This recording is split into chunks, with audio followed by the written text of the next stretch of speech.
All right. It is 2022. How are you, Taylor? You're muted is how you are. Sorry, I'm good, Brett. How are you? I'm doing wonderful. I excited to get the industry updates going for 2022 because I think it's going to be like crazy times. Numbers changing left and right on here, and I'm excited to keep everybody up to speed on what the market's doing in 2022. So let's jump in. We've got some fun stuff to cover today. Let me get my screen pulled up here. All right, so let's start with the numbers. We always do, right? So Fulton County on the first 2 weeks of the year. So obviously the January 3rd was a Monday right after the holiday. So I don't think most people were listing their house right away on January 3rd. I think most people might have done it in the last 7 days, which you see the new listings coming up to 510.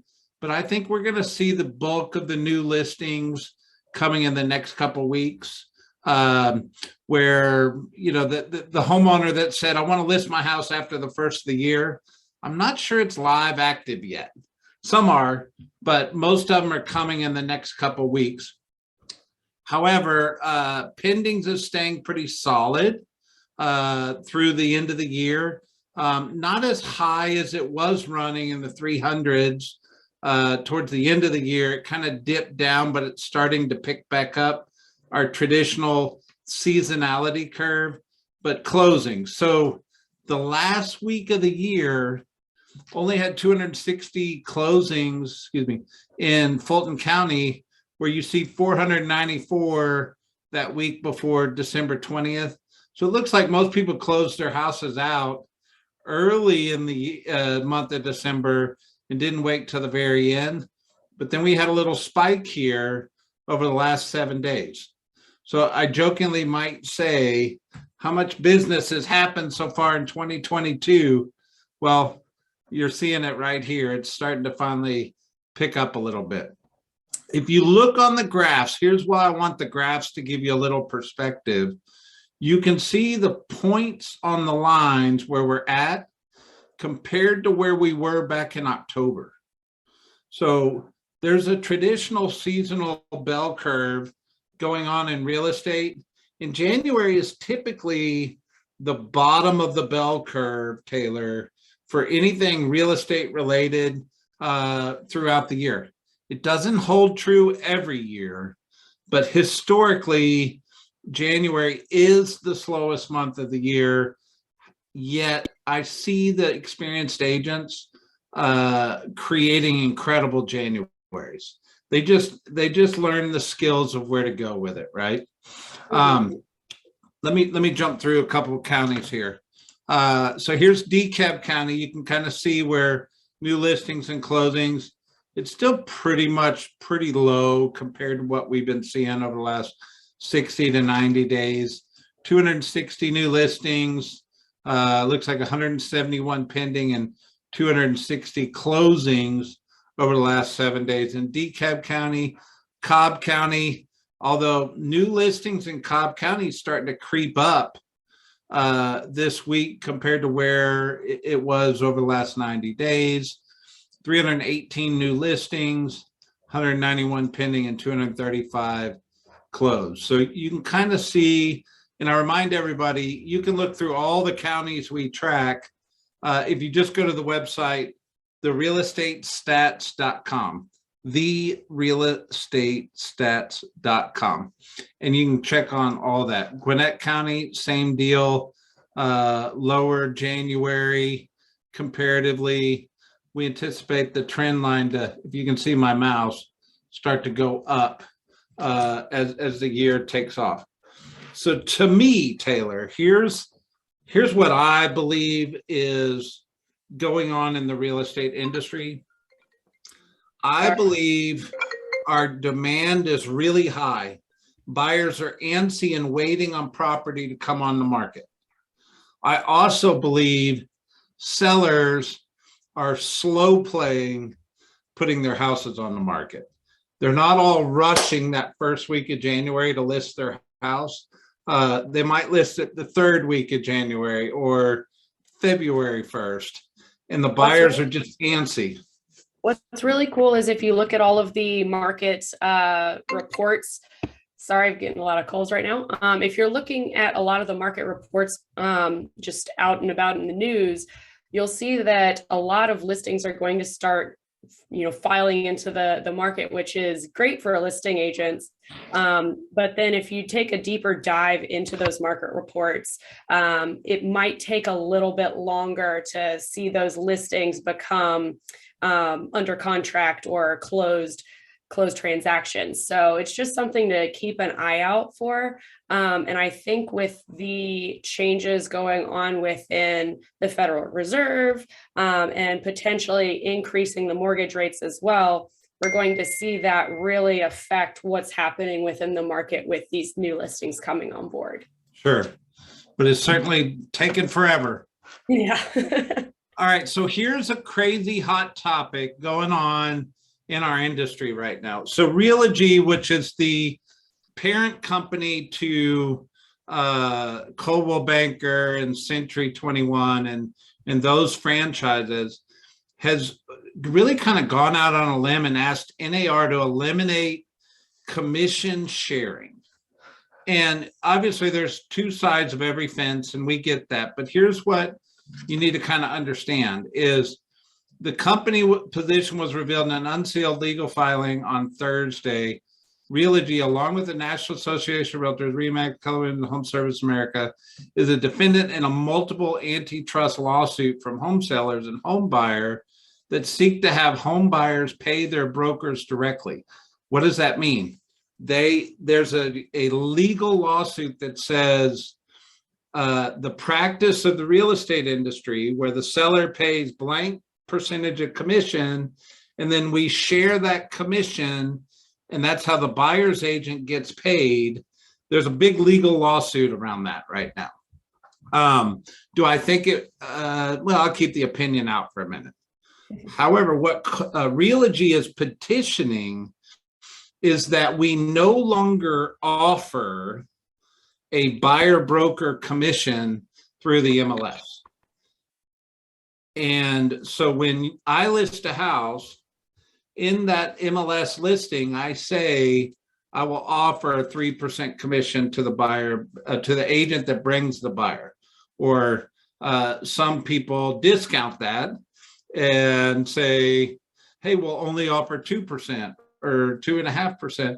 They're actually saying nothing, put nothing there, or not make it a requirement. I personally don't like this, but it's certainly something you need to understand is going on in our industry. That change could upend the real estate industry by effectively forcing how buyer agents are traditionally compensated. So here's the thing in the political spectrum, which includes the board of realtors we all exist in, is there's always legislation and policies being made that we pay attention to, but that the real estate political action committee that we tend to give money to usually protects us in most of these things. So it's just kind of an avocation for that one. And two, not that I think this will go through, but it's certainly something weird going on about our industry right now that we should be aware of. Any questions or comments on that? Terry Stuckey has a question. What is the motivation for this change? Yeah, so that's a good question, Terry. I think the motivation could be whoever holds the listing controls the business, right? We, as a long time standing, have always had a cooperation industry, meaning agent from broker A will co-op with agent from broker B. We share commissions, and we're competitors, but friendly competitors. Maybe they're trying to change that. I don't know. I don't want to speculate on their motivation, but I will tell you, it's just an odd topic to be throwing around right now. This went out, it wasn't today, it was yesterday. So, wait, what was the date on it? Anyway, it's a pretty recent topic, FYI. So, moving on. Yeah, like those exclusive areas, Terry, for sure, in Sea Island. Okay, so here's the $1 million question for the day. Will there be a housing market correction in 2022 after 2 years of hyper growth? So the question is really a crystal ball question, Taylor, and the crystal ball says, are we going to have a correction? Well, I could take this, my answer 1,000 different directions. And to some people, a correction means slow down. To some people, a correction means go backwards. I do think it's going to start to slow slightly, but I don't think what I would consider to be a correction, which is like a 180-degree turn, go the different direction. I don't believe that's going to happen in 2022. You heard Ryan Graham on an interview I did on Friday talk about his prediction, and I tend to agree with it. I believe we're going to have a stock market correction in 2022. And you have to know that the stock market and the real estate market are related, but they don't always hold true. When one goes up, one goes up. They don't always hold true that way. So here's what you got to understand about the stock market correction, if there is one in 2022.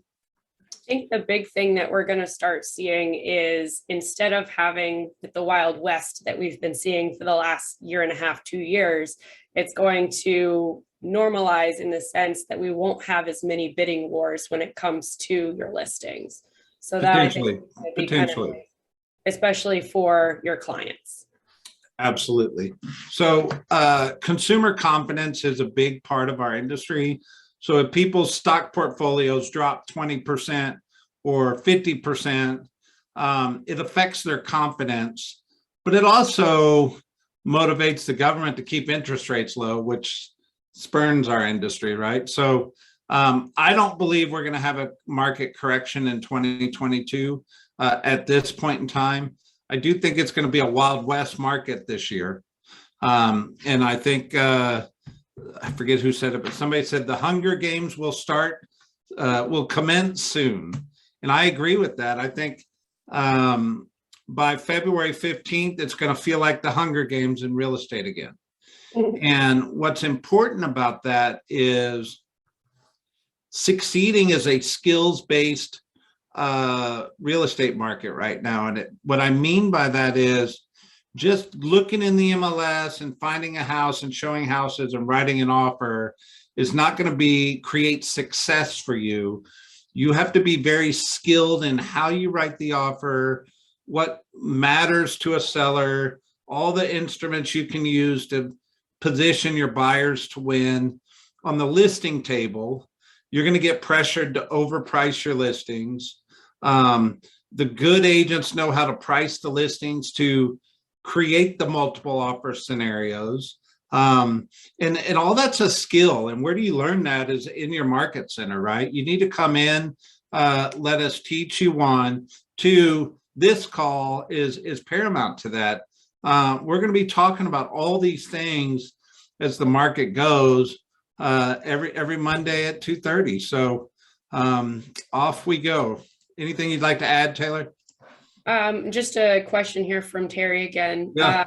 Aside from the interest rates, what factors could potentially cause a correction in the market?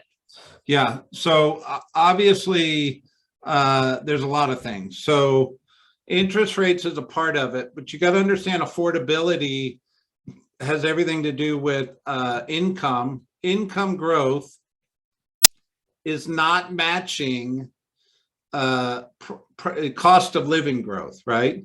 The cost of living is going up like this, and incomes is staying or at a very slow, steady increase. So what at some point in time, it'll catch up with us, right?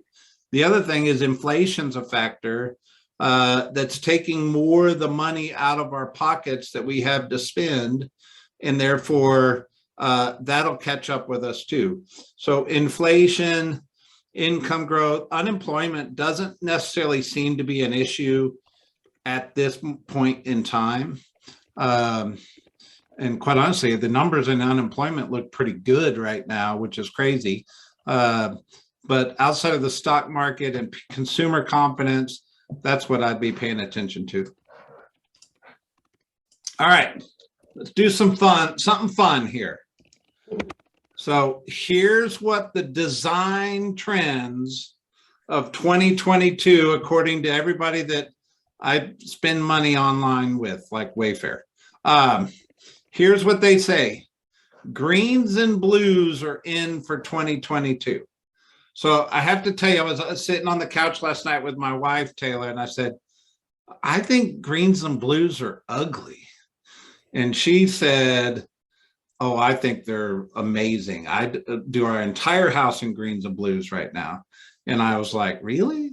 And apparently greens and blues are in. I don't know. What do you think? So I think it's kind of funny because you see in the article here, the avocado green is making its way back around. I remember at one point, my grandmother had an avocado green kitchen. So if you're ever thinking that, you know, some things are just going to die off and never come back into style, this is proof that it's coming back. Apparently. So greens and blues are in. And then cane becomes controversial, meaning Rattan and Kate have been having a moment for several years now. Cane is a natural and timeless material that I'll always find myself reaching for. So apparently this style furniture is coming back. Sustainability still reigns, right? The trends of sustainability is still here, but this is the one that made me chuckle. 2022 is the year of the clawfish. So it's people that are working from home, but their office is in their closet. Obviously, I think square footage plays a factor in that, but it said, however, the term clawfish, which is a combination of closet and office, increased 49%. So I don't know. I don't office in a closet, but I actually know people that do. So that's kind of fun for trends on 2022. All right, back to numbers. Job growth slowed in December as pandemic cases surged. I don't know if you know, I personally know I had it in December, and it seems like everybody I know got COVID, or it spiked, or knows somebody that got COVID over the last 30, 45 days. And you have to imagine that it certainly has slowed down some sectors of employment. So for instance, everybody felt like there was a movement to be able to do more, go into restaurants and movies and all the public stuff, yet all of a sudden they tightened up a little bit. My personal opinion is this really affects the retail sector, and it really affects the hospitality sector the most, which tends to be a lot of our first-time home buyers, or the price point that tends to lend itself to a lot of multiple offers. However, we just keep getting slapped in the face and reminded this thing's still here, you know? This is one of them. Obviously, you got to have a job, and it affects the housing industry, right? Okay. Housing market ends 2021 with a new all-time home price high. I don't think anybody is surprised at that headline. Here's the thing I highlighted, Taylor. It said, although home price appreciation is still occurring month over month, the rate of growth has slowed considerably since the spring. Housing economists are forecasting a continued, albeit slower, rate of growth in 2022 and several metro areas in geographically diverse regions of the countries are expected to outpace the national average, including us. I think it's going to slow slightly to what it was last year, but don't feel like you're going to feel that. I think you're going to feel Hunger Games through the spring market, and most of that slow growth is probably going to happen the second half of the year. My prediction, buckle up, let's go. Owning real estate, still the biggest asset, and equity accumulation in real estate is usually the biggest ticket on most people's wealth determiner net worth sheets. So I think people will continue to buy real estate, and I think our industry stays very strong going forward. On the Atlanta Business Chronicle said the housing market is seeing fewer bidding wars. I don't know that I agree with this. Convince me otherwise, Taylor. So I think with the addition of some listings coming into the market, we won't see as many bidding wars, but there will be still enough to make us feel like we were, back in 2021. So I don't think it will be as common, but it will still be a factor for a good bit of agents that we are working with in the market. Yeah. One thing I like to do is kind of pull up the area on the website and then sort down here on price reduced over the last 7 days and see how many houses experienced a price reduction over the last 7 days. That's still quite a bit. Don't you mean price improvement, Brett? Whatever you want to call it. At the end of the day, every house is not going for a multiple offer right now, right? We will see fewer bidding wars.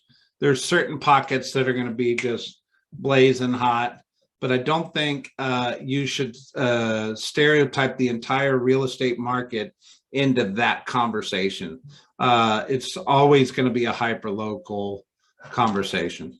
I think remaining really competitive and aggressive, not only with your marketing, but also with just how you're presenting the homes, is really going to be beneficial for you moving forward. Absolutely. And then the last article I got for us today is the new year kicks off with raised mortgage rates. If you've been attending this should not be a surprise to you.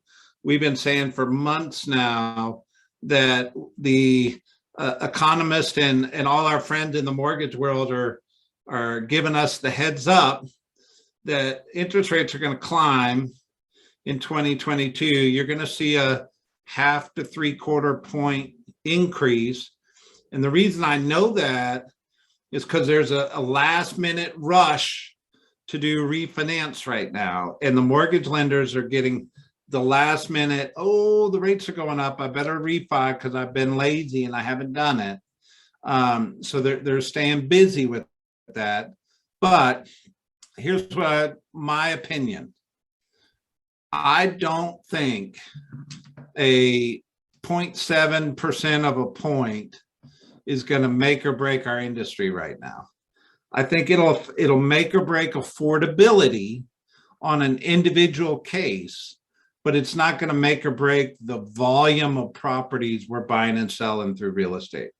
It's certainly something that it's probably a good thing that it's going up because it'll slow us down a little bit, and we need it to slow down a little bit.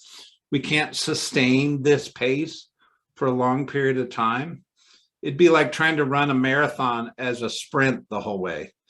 It's just not going to happen. At some point in time, I'm going to, what do they call it, gas out, like I'll run out of energy and I can't run that fast anymore.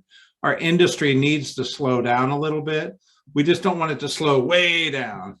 And that here, mortgage rates will be the one thing that does it for us. So any questions, comments? What, Taylor, your opinion, what are the talking points this week? What are the things that we need to make sure if we get into a conversation with a buyer or seller or a peer about the real estate industry, what do we need to know? I think going back to the market, a good thing to just keep your finger on the pulse would be to see what the predictions are moving forward.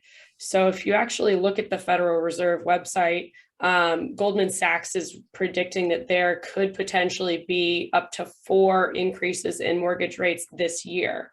I don't think that's going to be detrimental for the industry, but it's definitely something to prepare a potential client for, because if they're planning on waiting until Q3, the rates could be different than what they are currently. So it's definitely something that I think you should just at least be mindful of and make sure that your clients are mindful of, because it's something that could change down the road. There you go. Perfect. Any questions? We have one from Jane. Is there anything we should do about Realogy's proposal, like call our legislators? I certainly would talk to people in your office that are involved with the Board of Realtors. If there's anybody that sits on the Board of Directors, your team leader probably would know about it. And at some point in time, if there's an action we should take, we'll certainly kind of get the call to arms, if you will. But at this point in time, it's more of a awareness. If that answers your question, Jane. Perfect. All right, guys. Happy Monday. Have a good one. Thank you.